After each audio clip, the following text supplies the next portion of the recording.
This is Harsh Rules, I'm Ben Harsh, and today we're going to learn to play Advanced Squad Leader Starter Kit number 2.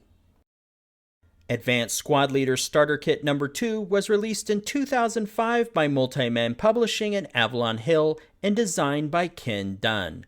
This game supports 2 players and takes about 2 hours to play. Before we begin this episode, I'd like to recognize the Harsh Rules Patreon supporters that help make content like this possible.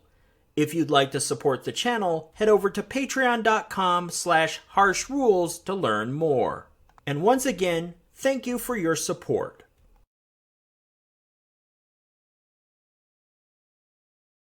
Welcome back to the Harsh Rules Breakdown for Advanced Squad Leader Starter Kit number 2. In this episode, we're going to take a look at support weapons new to Starter Kit number 2.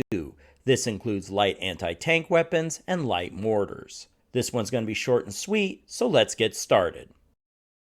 Light anti-tank weapons are Ordnance Support Weapons, including bazookas and Panzerschrecks. A difference from full ordnance is that support weapons must secure a hit on the to-hit table on the back of their counter. Here you'll find the range, as well as the associated to-hit number you need to conduct an attack. Once a hit is secured, effects are resolved on the infantry fire table, using the firepower rating printed on the front of the counter. Remember, bazookas and Panzerschrecks are shaped charge weapons, firing heat, which stands for high explosive anti-tank, not high explosives. Thus, these weapons may only be fired at infantry if the target can receive building terrain effects modifier benefits. Shape charge weapons may also be fired at guns. These weapons' firepower, range, elimination number, and portage point values are shown on the front of the counter. All light anti-tank weapons to hit die rolls are modified normally for terrain effects modifiers, etc. Also note that some weapons, like the American bazooka, saw technological improvements over the course of the war. Therefore, you may notice years appended to the weapon name. This means that these weapons may only be used in scenarios from the stated year onward. You'll also notice that the stats for these distinct weapons are different from one another. For example, the 1945 model bazooka is improved over the 1943 model. One additional risk to be aware of when firing light anti-tank weapons is backblast. Backblast from light anti-tank weapons becomes a concern in enclosed spaces. A bazooka or Panzerschreck may be fired from inside a building under 2 conditions. 1. The firer may choose to use a +2 to hit die roll modifier penalty to protect against the attendant backblast of these weapons. And 2. The firer may instead subject all of the occupants of the building hex to a backblast attack on the 1 column of the infantry fire table using only the colored die of that to hit dice roll. No terrain effects modifiers apply. Next, we're going to take a look at the light anti-tank weapon example from the rulebook. Here we have a 747 American squad carrying a 1943 model bazooka and encountering 2 Italian squads. The 747 American squad cannot fire its 1943 model bazooka at the Italian squad in EE8 because that 347 squad is not in a building. Remember, the bazooka is a light anti-tank weapon that uses high explosive anti-tank ammunition, and thus can only target infantry in buildings that provide beneficial terrain effects modifiers to them. Instead, the American 747 squad fires its 1943 model bazooka at the Italian 346 squad in the stone building in DD7. Remember, even though this is a support weapon, it still is a piece of ordnance that needs to secure a hit on its target. Therefore, the player references the to-hit chart on the back of the counter and shows that at a range of 2, a final dice roll of 8 or less is needed for a hit.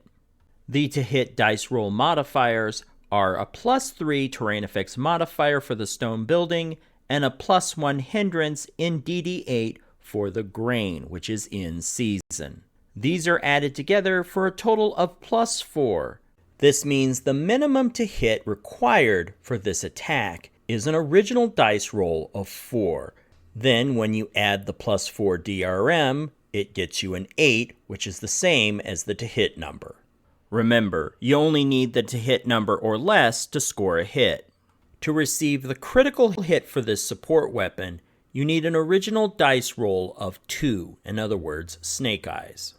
A normal hit would use the 1943 model bazooka's 8 firepower on the infantry fire table, with no DRM.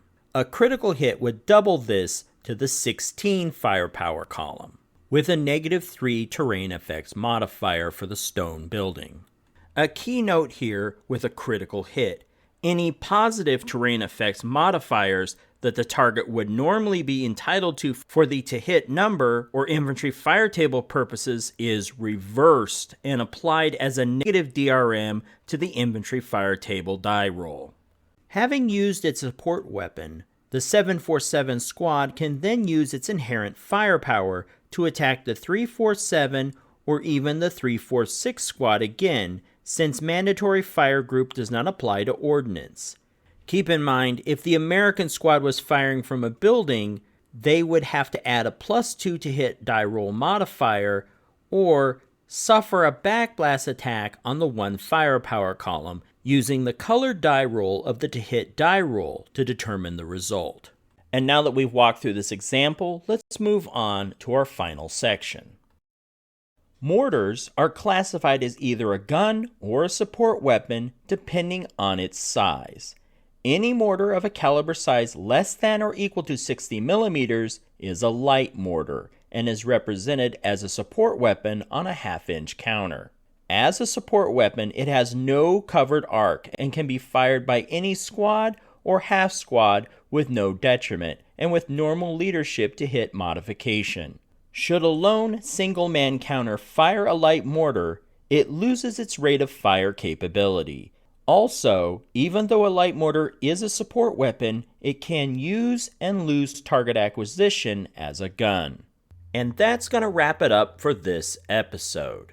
Once again, if you like content like this, please subscribe and hit the bell icon for notifications so you will know when the next episode becomes available. If you found this video helpful, please give me a like and share with your friends. To be the first notified when the next episode of Harsh Rules becomes available, please hit the bell icon for notifications. And as always, this is Ben Harsh for Harsh Rules. Thank you so much for watching, and I'll see you on the next video.